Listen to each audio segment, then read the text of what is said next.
শব্দ নেই, এখানে বসে আমার প্রভুর নাম জপ করব।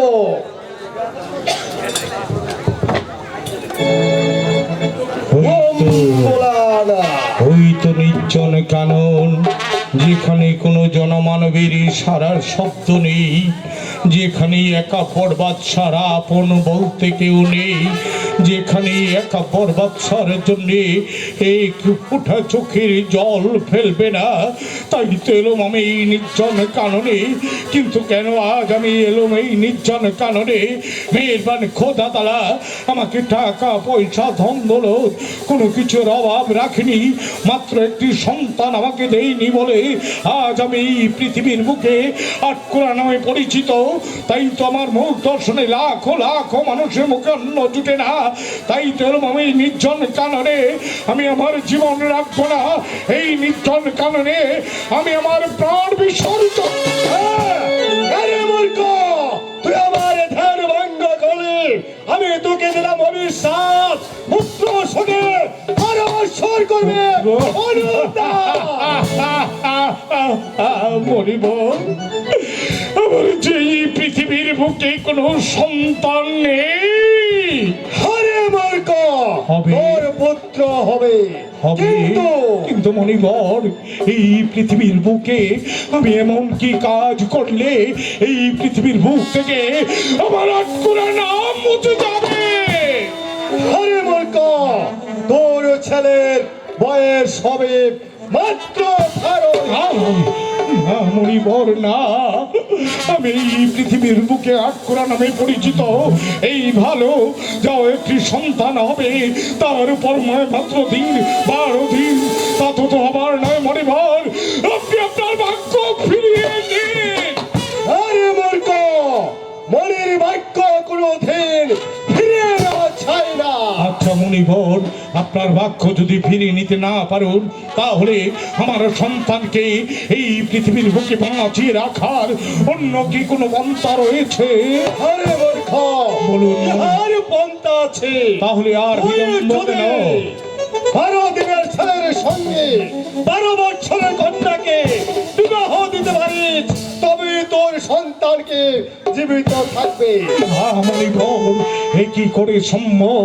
আমার সন্তানের বয়স যখন 12 দিন পূর্ণ হবে, 12 বছরের কন্যার সঙ্গে তার বিয়ে দিতে হবে। শুধু তাই নয়, তাদেরকে বাসর রাতে দিতে হবে 12 বছরের জন্য নির্বাসনে। তা কখনো হতে পারে না। মনিবর, আপনি আপনার বাক্য ফিরিয়ে নিন। আরে মূর্খ, মনের বাক্য ফিরিয়ে নেওয়া যায় না। মনের বাক্য বললে অভিশাপ, অভিশাপ, অভিশাপ। তা বললে আশীর্বাদ। ওই তো মনিবর চলে গেল। এসেছিলাম আমি নির্জন কাননে আমি আমার প্রাণ বিসর্জন দেব বলে। ওই মনিবর বলেছে আমার একটি সন্তান হবে, তাহলে আমি কেন আবার আমার প্রাণ বিসর্জন দেব? আমি আমার প্রাণ বিসর্জন দেব না। আবার আমি ফিরে যাব আমি রাজের দরবারে। তারপর আমি আমার বেগমের কাছে সব কিছু খুলে বলবো। আমি চাই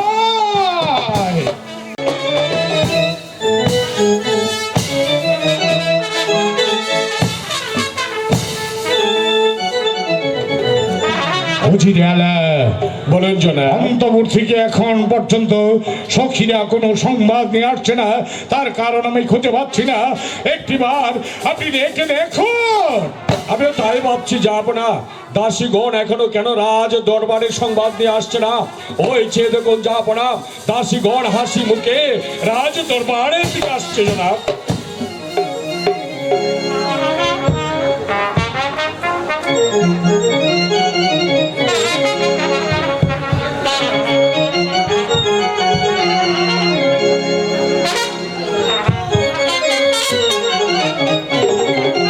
দাসীগণ, এই মুহূর্তে তোমরা খুলে বলো অন্তপুরের কি সংবাদ? শোনেন শোনেন শোনেন বাদশা গো, ও বাদশা বলি যে আপনারে হায় গো, ছেলে জন্ম হইছে আপনার ঘরে।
বেশ, তোমরা এখনো যাও।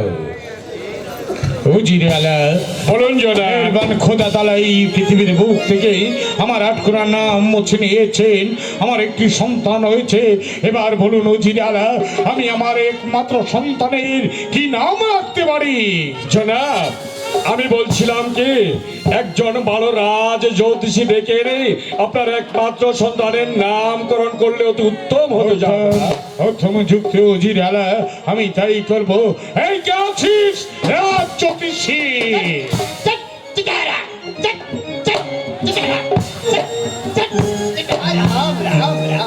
সালাম জাহাপনা। রাজ জ্যোতিষী, আপনি শুনতে পেরেছেন, এই পৃথিবীর বুকে আমার আটকোনা নাম মুছে নিয়ে আমার একটি সন্তান হয়েছে।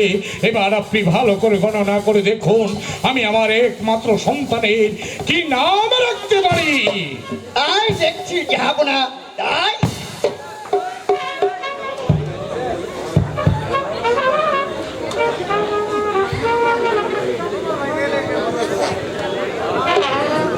মাছ খাই না, মাংস খাই না, ধর্মে দিলাম মন, কাষ্টের মালা গলায় দিয়ে চলছি বৃন্দাবন। ওগো মা ভগবতী, বাদশা একা পরের ছেলের হবে কোন গতি? আয় কালি লড়িয়া সিংহের পৃষ্ঠে চড়িয়া, সিংহের পৃষ্ঠে চড়ি দিয়া পাও সত্য কথা কয়ে যাও। যদি না কও সত্য কথা, খাইবে তুমি কার্তিক গণেশের মাথা।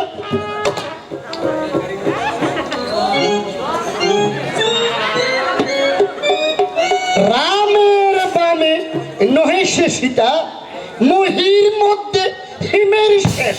পেয়েছি পেয়েছি যাবো না, রাজ জ্যোতিষী, এবার আপনি খুলে বলুন, আমি আমার একমাত্র সন্তানের কি নাম রাখতে পারি? অতি সুন্দর নাম পেয়েছি যাবো না। আর বিলম্ব না করে এই মুহূর্তে খুলে বলুন। আপনার নামের সাথে নাম মিলিয়ে বাদশা একাপুরের একমাত্র ছেলের নাম হচ্ছে মুহাম্মদ রহিম বাদশা। উত্তম উত্তম নাম হয়েছে রাজ জ্যোতিষী, এবার আপনি আসতে পারুন। তাই যাচ্ছি যাব না। সালাম। ছট, ছট, চিকারা, ছট, ছট, চিকারা। গুস্তাখি মাফ হয় জনাব।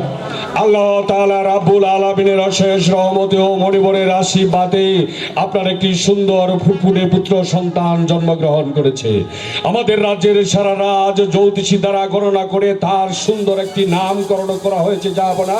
কিন্তু আমি কি একটি বার জানতে পারি জাহাপনা, আজকের এই আনন্দময় মুহূর্তে আপনাকে এত চিন্তিত মনে হচ্ছে কেন?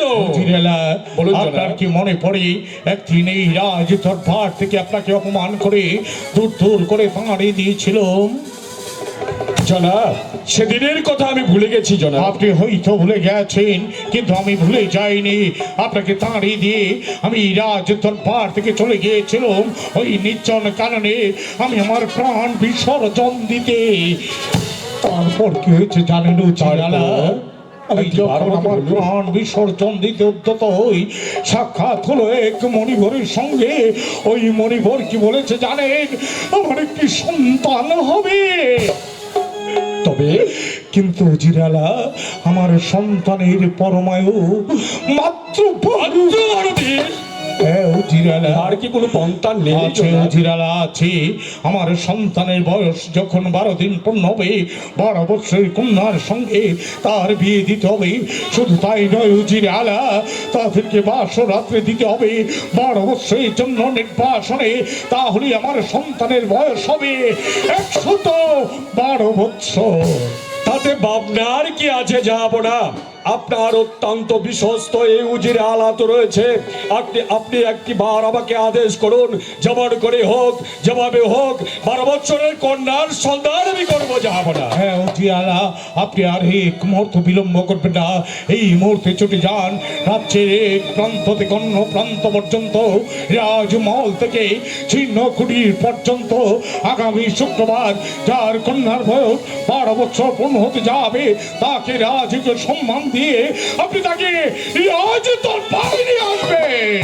ঠিক আছে জাহাপনা, ঠিক আছে, আপনি যখন আমাকে আদেশ করেছেন তখন আপনার আদেশ মাথায় নিন আমি এই মুহূর্তে ছুটে যাব রাজ্যের আনাচে কানাচে, তারপর রাজ্যের এই প্রান্ত থেকে অপর প্রান্ত পর্যন্ত, জীর্ণ কুটির থেকে রাজমহল পর্যন্ত তন্ন তন্ন করে খুঁজে দেখবো কার ঘরে রয়েছে 12 বছরের কন্যা। তারপর যেমন করে হোক, যেভাবে হোক, ওই কন্যা এবং কন্যার পিতাকে রাজকীয় মর্যাদা দিয়ে রাজ দরবারে হাজির করবো। উজির সাহেবের উপর ভরসা করলে চলবে না, আমাকে জানতে হবে আগামী শুক্রবার এই দিনাজপুর রাজ্যের মধ্যে কার কন্যার বয়স 12 বছর পূর্ণ হতে যাচ্ছে। এই কে আছিস রাজ্যোতিষী? রাজ্যোতিষী, এবার আপনি ভালো করে গণনা করে দেখুন আগামী শুক্রবার এই দিনাজপুর রাজ্যের মধ্যে কার কন্যার বয়স 12 বছর পূর্ণ হতে যাচ্ছে। তাই দেখছি যাবো না, আমি সূক্ষ্ম করে গণনা করে দেখছি আগামী শুক্রবার কার কন্যার বয়স 12 বছর।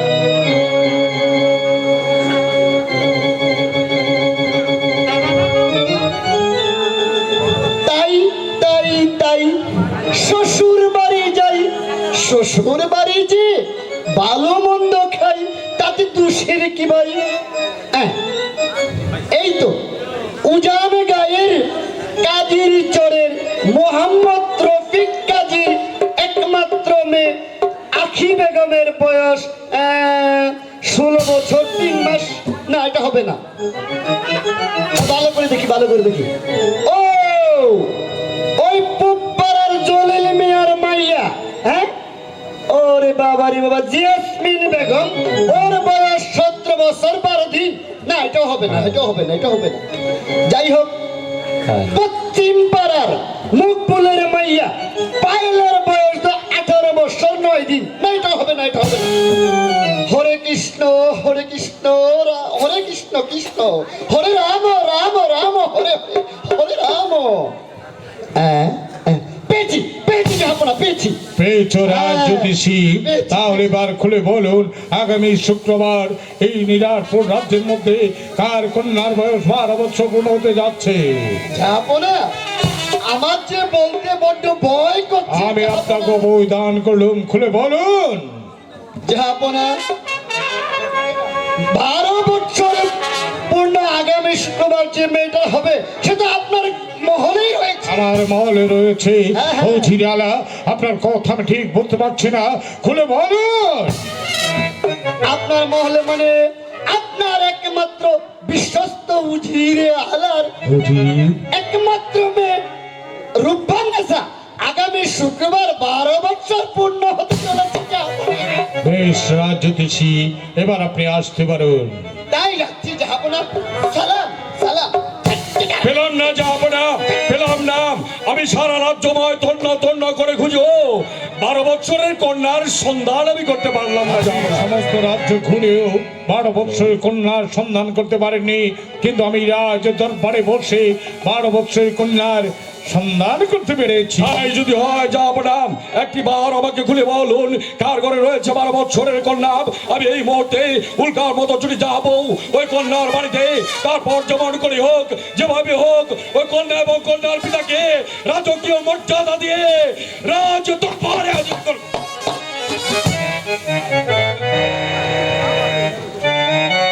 উজিরে আলা, এত বিচলিত হতে হবে না, কন্যাটি আমার মহলেই রয়েছে।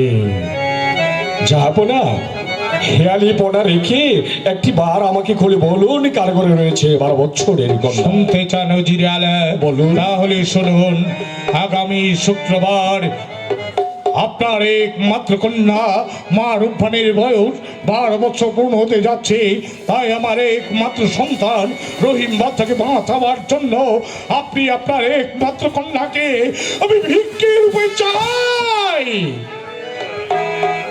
বাদশার ছেলের সঙ্গে উজিরের কন্যার বিবাহ, এর চেয়ে পরম আনন্দের বিষয় আর কি হতে পারে জাহাপনা। কিন্তু বিয়ে হচ্ছে প্রেম, প্রীতি, ভালোবাসার বন্ধন। বিয়ে তো আর পুতুল খেলা নয় যে হয় খেললুম না হয় ভেঙ্গে ফেললুম। 12 দিনের একটা শিশুর সঙ্গে 12 বছরের কন্যা মানববানকে আমি অর্পণ করতে পারবো না। এ অসম্ভব কাজ আমার দ্বারা সম্ভব হবে না, কেননা আমি যে তার জন্মদাতা পিতা। উজিরালা, আমিও তো রহিম বাদশার পিতা, তাই তো আপনি যদি আমার প্রস্তাব মেনে নেন, প্রয়োজন হলে এই নিরাজপুর রাজ্যটা আমি আপনার নামে লিখে দেব। জাহাপনা, এই নিরাজপুর রাজ্য কেন, নিরাজপুর রাজ্যের মতো 10টি রাজ্য এই উজিরে আলার নামে হুইল করে দিলেও 12 দিনের একটা পুতুলের হাতে 12 বছরের কন্যা আমার রূপবান কেন অর্পণ করতে পারবো না? আপনি আমাকে অযথা বিরক্ত করবেন না জাহাপনা। উজিরালা, আপনি তো শুধু আমার উজির নয়, আপনি রয়েছেন আমারই বড় ভাই। তাই তো আমার সন্তানকে বাঁচাবার কর্তব্য তো আপনারও রয়েছে। তাই তো আমার অনুরোধ। রাখতে পারলাম না বলে আমি অত্যন্ত দুঃখিত জাহাপনা। তারপর থেকে আপনি একটিবার ভেবে রেখেছেন আপনি কার সম্মুখে দাঁড়িয়ে এই কথাগুলো বলছেন? জানি জনাব, আমি নিরাজপুরের ভাগ্য বিধাতা বাদশাহ কাব্যরের সম্মুখে দাঁড়িয়ে কথা বলছি। কিন্তু জাহাপনা, তারপরেও একটি কথা আছে। আপনার সন্তানের জন্য যেমন আপনার কর্মচারীর কাছে ভিক্ষে চাইতে পারেন, ঠিক তেমনি আপনার কর্মচারী সন্তানের জন্য আপনার পদতলে কেন বসতে পারেন না জাহাপনা? কেন? এটি আপনার শেষ কথা? হ্যাঁ জনাব, এই আমার শেষ কথা। উজিরালা, আপনি রাজাদের সমন্বয় করে যে অপরাধ আপনি করেছেন, তাই তো ভাবছি আপনাকে কি শাস্তি দিতে পারি। আপনাকে আমি কি শাস্তি দিতে পারি? আপনাকে আমি শাস্তি স্বরূপ দান করলাম। শাস্তি স্বরূপ দান করলাম। আপনাকে আমি শাস্তি স্বরূপ দান করলাম। জাহাপনা, মৃত্যুদণ্ড। আপনি যে আদেশ করেছেন,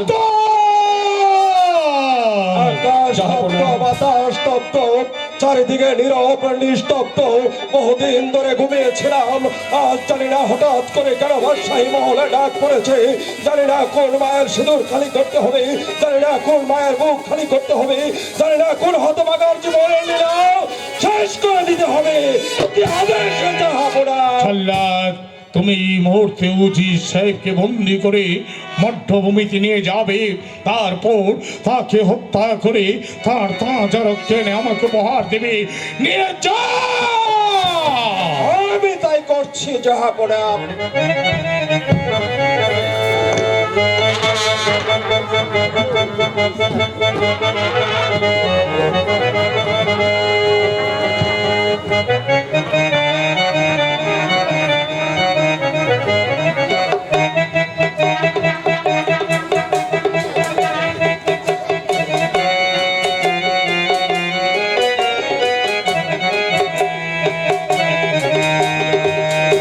জাহাপনা, দীর্ঘদিন যাবৎ অত্যন্ত বিশ্বস্ততার সাথে আপনার অধীনে আমি কর্মরত ছিলাম।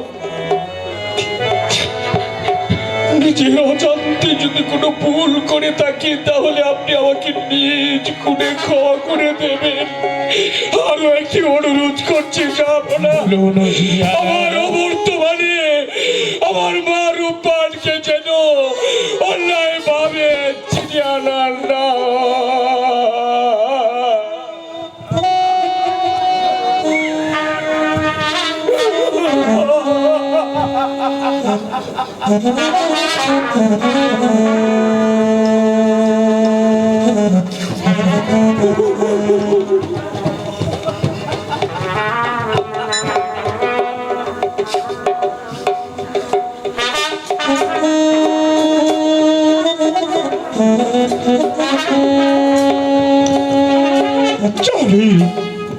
জানি খোদা, উজির সাহেবকে অন্যায় ভাবে হত্যার আদেশ দিয়েছি, কিন্তু আমি কি করব? আমি অজির সন্তানের পিতা। আমার সন্তান রহিম বাচ্চাকে বাঁচাবার জন্য আজ আমি পাষাণ হয়েছি। আমার বিশ্বস্ত হুজিরকে আমি হত্যার আদেশ দিয়ে তোমার দরবারে আজ আমি অপরাধী। ওগো খোদা, তোমার দরবারে আজ যদি অপরাধ করে থাকি, তাহলে আমি আমার সন্তানকে বাঁচাবার জন্য অপরাধ করেছি। তুমি আমাকে ক্ষমা করো খোদা।